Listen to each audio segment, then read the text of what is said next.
자, 어제 이제 경기도지사 경선 TV 토론이 또 진행이 됐죠. 이제 두 차례의 TV 토론이 모두 끝났습니다. 이것도 뭐 제가 예상했던 결과로 이어지고 있는 것 같아요. TV 토론이 이제 추미애의 무덤이 될 것이다. 제가 그런 전망을 했잖아요. 그래서 추미애가 자꾸 TV 토론을 기피하는 이런 모습을 보여주고 있습니다. 뭐 지금 김동연 후보나 한준호 후보 같은 경우에는 TV 토론을 좀 더 하자라는 입장인데, 그냥 뭐 의무방어전 하듯이, 추미애는, 물론 이제, 앞서가는 후보들은 사실 변수를 안 만드는 게 좋죠, 전략적으로. 예, 그리고 추미애 후보가 어쨌건 뭐 예비 경선에서 50%가 넘는, 그런 득표를 했다라고 지금 알려지고 있으니까, 압도적으로 과반 이상의 득표를 한 압도적인 우세에 있는 후보는 변수를 안 만드는 게 좋아요. 그러니까 아무것도 안 하는 게 좋죠. 그냥 이대로만 가면은 추미애가 유리한 거잖아요. 뭐 그런 측면에서 전략적으로 전략 차원에서 이제 토론을 기피하는 그런 것도 있겠지만은 이건 전략상의 문제보다는 본인의 이제 그 능력을 본인이 잘 아는 거죠. 토론 능력이 너무 떨어진다라는 건 사실 추미애 의원이 법사위원장을 하면서도 언론에 노출되는 모습을 보면은 사실 그 언변이 많이 떨어진다. 이건 참 많이 느껴져요. 사실 이게 말은 그 생각의 표현이죠. 그래서 언변이 떨어진다라는 건 단지 말재주가 없는 게 아니라 사실 지적 능력이 떨어지는 문제인 거예요. 그러잖아요. 뭐 입하고 머리하고 따로 놀 수가 없잖아.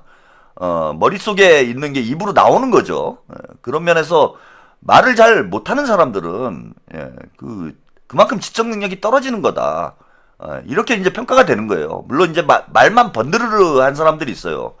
그거는 이제 머리는 좋은데, 그, 잔머리가 좋은 사람 있잖아요. 잔대가리가 좋은 사람들은 말은 번드르르 한데, 알맹이가 없는 이런 말을 하는 거고, 이제 대부분의 경우 이제 언변이 좋은 사람들은 지적 능력이 뛰어난 경우들이 많습니다. 그러니까 한준호 의원 같은 경우에 이제 그게 명확하게 드러났죠. 뭐 지금 IQ가 뭐 150이니 160이니 뭐 이런 얘기가 나오는데 뭐 적어도 그 연설문 정도는 외워서 할 수 있는 그런 능력을 가지고 있구나. 이거를 우리가 이번에 TV 토론을 통해서 확인을 했어요. 근데 제가 이제 어제는 좀 나들이를 가느냐고 TV 토론을 다 보지는 못했고 끝부분에 이제 어제 생방송으로 조금 봤습니다. 그러니까 마지막 그 모두 발언, 그러니까 그 모두 발언이 아니죠. 최후 진술이라고 그러면 법정에 간 것 같잖아. 아무튼 마지막 발언은 새 후보가 마지막 발언을 하는 장면만 제가 어제 봤는데 그 쇼츠가 만들어졌잖아요. 1차 토론회 때. 그 대본을 몇 번 보는지. 그래서 한준호 의원은 뭐 한 번인가 보고 그 추미애 의원은 뭐 24번인가 대본을 봤다 그래갖고 마지막 발언을 하는데 저는 이제 그것만 보이더라고. 대본을 몇 번이나 보나. 뭐 내용은 관심도 없고 집중도 안 되고 추미애 의원이 대본을 몇 번이나 볼 것인가. 1분 발언을 하는데 1분 발언을 하는데 대본을 과연 몇 번이나 볼 것인가 이렇게 봤는데 뭐 예상대로 한준호 후보 같은 경우에는 한 번도 안 보더라고요, 진짜. 그리고, 김동연 후보도 한 3번인가? 이 정도 뭐 대본을 봤는데, 추미애 의원은 제가 세 다 포기했어요. 세 다 포기했어. 1초에 한 번씩 보는 것 같아, 1초에 한 번. 아니, 어떻게, 한 단어마다 한 번씩 본다는 얘기지. 진짜로 제가 이거는 웃기려고 하는 얘기가 아니라, 1초에 한 번을 보는 것 같더라니까, 대본을. 그 뒤로 갈수록 이제 더 많이 보는 거야. 앞에는 그래도 좀 외웠는지 모르겠지만은, 뒤로 갈수록 대본을 보는 그 빈도수가 훨씬 더 늘어나더라고. 그러니까 1초에 한 번을 봤으면은, 한 60번 본 거예요. 실제 60번을 봤는지, 모르겠는데. 그래서 사실은, 저는 경기지사 경선은, 이거는, 답이 정해진 거라고 봐요. 우리 민주당 당원들하고 지지자분들이 2023님 까왕님 덕분에 날마다 배꼽 빠지게 웃습니다. 책임지세요. 배꼽 잃어버렸어요. 항상 소신 있는 최평님 딱! 네, 제 스타일입니다. 살아갑니다. 파이팅! 아우, 네, 감사합니다. 예. 사랑을 주셔가지고 또 몸둘 바를 모르겠네요. 아유, 감사드립니다. 그래서 이게 답이 정해져 있는 거잖아요. 만약에 민주당 박근혜가 여러분 이렇게 생각을 해보면 돼. 박근혜가 민주당 출신이야. 민주당 의원이었어. 그럼 박근혜가 대선 후보 경선을 했는데 대선 후보가 될 가능성이 있겠습니까? 네? 박근혜가 민주당에서 정치를 해가지고 민주당 대선 후보 경선에 출마를 했는데 민주당 당원들이 박근혜를 뽑았겠어요? 아니잖아요, 그건. 예? 근데 솔직히 말해서 박근혜가 뭐 이른바 별명이 수첩공주였잖아. 근데 수첩공주 박근혜도 저 정도는 아니었어요, 솔직히. 추미애 정도는 아니었다. 박근혜도. 오죽하면 제가 취재인이라고 말씀을 드립니까? 그러니까 박근혜하고 토론을 해서 진 사람은 대한민국에 딱 한 명이 있어요. 그게 문재인이야. 박근혜 와가지고 1대1 토론을 해갖고 진 사람. 예, 문재인입니다, 문재인. 2012년 대선 때, 그 3차 토론회 때 여러분 기억 안 나세요? 박근혜가, 이거 제가 또 잘 알아요. 요거 비하인드 또 얘기를 해줘야 되겠다. 당시에, 그 이정희 후보 있죠? 제가 이제 진보정당 있을 때야. 진보정당 쪽에서 일을 할 때, 이정희 캠프에 조금 관여를 했어요. 이정희 캠프에 조금 관여를 했는데, 그, 이정희의 그 유명한 얘기 있잖아요. 다카키 마사오의 딸? 그게, 하여튼 뭐 그런 게 있어. 예, 그 작품을 만드는데, 일조를 했다라고 저를 보시면 돼요. 그때 이제 통합진보당이 그 유시민 때문에 당 망하고, 뭐 대선을 출마해야 되느냐 말아야 되느냐, 뭐 이런 논란이 있을 때, 그 이정희 후보에게 제가 이제 적극적으로 출마를 해야 된다. 뭐 이런 의견을 줬었고, 그래가지고 그 캠프에 조금 관여를 했어요. 예. 근데 이제 그 아이디어, 예? 다카키 마사오의 딸. 요 사고 치는데, 어차피, 한번 생각을 해보세요. 통합진보당이 그때 뭐 당선 가능성이 있었습니까? 예, 당선 가능성이 없었고, 통합진보당 입장에서는, 뭐라 그럴까요? 이제 지지율을 회복하는 거, 예, 관심을 좀 끄는 거, 그게 이제 목표였던 거야, 대선에 출마하는. 그래서 국민들이 통합진보당에 대해서 상당히 부정적 인식이, 많았기 때문에, 솔직히 요즘 표현으로 하면 이제, 어그로죠, 어그로. 어그로를 확실히 끈다. 전략 1. 토론의 전략이 이거였어, 대선 전략이. 어그로를 확실히 끈다. 그래서 이제 TV 토론에서 완전히 뒤집어 놓는다. 이게 이제 전략이었습니다. 그래가지고 1차 토론회 때 그 다카키 마사오의 딸 이걸 던져가지고 완전히 아수라장이 됐죠. 그 대신 이제 이정희 후보 같은 경우에는 당시에 뭐 완전히 스타급으로 올라서는 그런 상황이 됐는데, 원래 계획이 뭐였냐면요.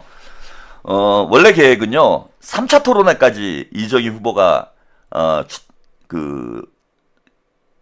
사퇴를 안 하는 게 원래부터 사퇴할 계획이었어요. 이거 이제는 말할 수 있다. 이제 뭐 세월이 많이 흐르고 뭐 또 이정희 후보가 지금 이정희 의원이 지금 정치 일선에 없으니까 이제는 말할 수 있다는데, 당시 이제 이정희 캠프의 계획은 뭐였냐면은 3차 토론회까지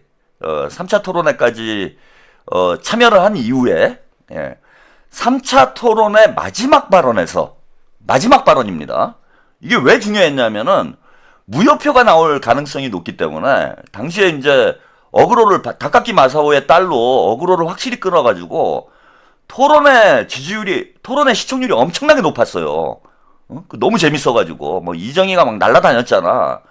그래가지고 토론회 시청률이 매우 높았기 때문에 3차 토론회 때는 최고 시청률을 기록할 것으로 예상을 했어요. 그래서 3차 토론회 마지막 발언 때 이정희 후보가 후보 사퇴를 하는 게 계획이었습니다. 후보 사퇴를 하는 게 계획이었어요, 여러분. 그래서 이정희 후보가 후보 사퇴를 방송에서 해야 된다라는 것, 그게 제 입장이었어요. 방송에서 해야 된다. 방송에서 후보 사퇴를 해야 우리 유권자들이 이게 그 무효표가 최소로 나온다. 무효표가. 그리고 문재인 후보 좀 지지 선언을 해서 최대한 민주진보 진영의 표가 모일 수 있도록 해야 된다. 라는 게 이제 당시 이정희 캠프의 입장이었습니다. 근데 저는 만약에 3차 토론회까지 이정희 후보가 참여를 하고 3차 토론회에서 후보 사퇴를 하면은 대선 결과 바뀌었을 수도 있다고 생각해요. 대선 결과 바뀌었을 수도 있다. 그런데 이거는 진짜 비사입니다. 야, 이거 진짜 단독인데. 이런 얘기 하면 안 되는데. 몰라, 이제 20년 됐는데 무슨 상관이 있습니까, 이제. 그리고 뭐 제가 정치 일선에 있는 것도 아니고 뭐 욕할 사람 욕하라고 그래요. 그런데 이게 토론이 어떻게 돼버렸냐면은 문제는 문재인이 문제였어요, 그때도. 이정희가 너무 주목을 받는 거야. 그래갖고 상대적으로 문재인이 완전히 존재감이 없어져 버린 거예요. 1, 2차 토론회를 하는데 문재인이 존재감이 완전히 없어져 버렸어. 그리고 박근혜하고 이정희의 이게 대선이 돼버린 거예요, 구도가. 그래서 이제 민주당에서 난리가 난 거예요. 어차피 이정희는 후보 사퇴할 거 아니냐. 근데 지금 문재인이 이미지가 너무 안 좋다. 토론을 너무 못한다 그런다.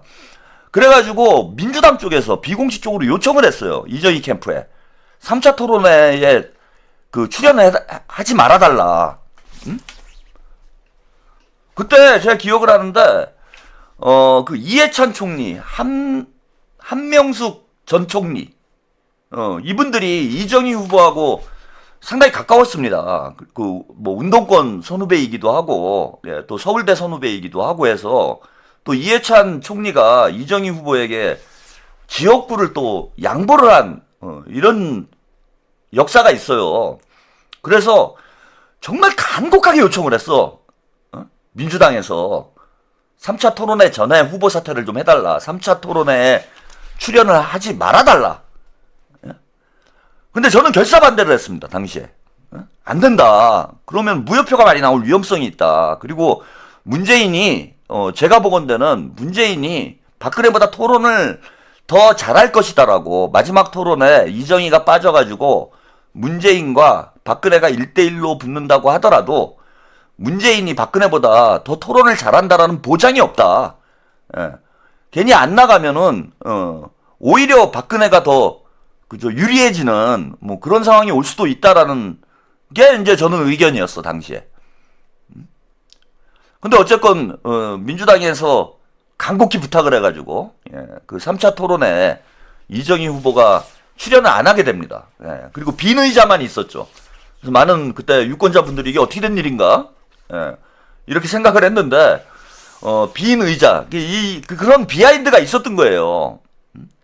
당시에는 뭐 이정희 후보나 통합진보당이 욕을 많이 먹긴 먹었지만은 통합진보당은 뭐 심상정이나 그 심상정처럼 뭐 끝까지 목리 부리고 완주할 생각이 없었어요. 근데 어쨌건 원내 정당이니까 자신들의 선거를 통해 자신들의 존재감을 보여줄 필요는 있는 거잖아요. 그래서 전체 이제 진보 민주진영이 대선을 승리할 수 있는데 도움을 주되 자신들의 어떤 존재감도 어느 정도 보여줄 수 있게 TV 토론까지만 참여를 하고 후보 사퇴를 한다. 이게 이제 원래 전략이었습니다. 아무도 뭐 모르는 얘기죠. 제가 어떻게 지금까지 유튜브를 하고 있다 보니까 이런 얘기, 이런 과거사 진짜 비하인드도 여러분들께 전해드리네요. 근데 진짜 큰 문제는 뭐였는가? 제 예상이 맞았어요.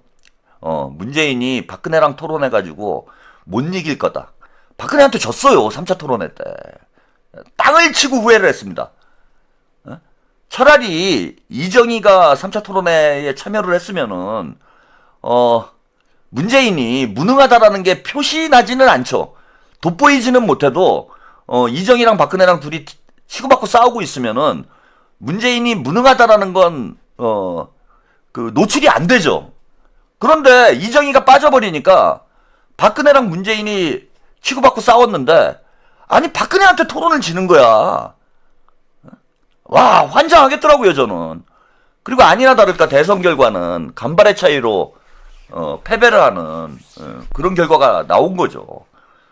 그래서 저는 박근혜한테 유일하게 진 사람이 저는 문재인이라고 봅니다. 그래서 추재인이라고 그러는 거예요. 추재인이라고.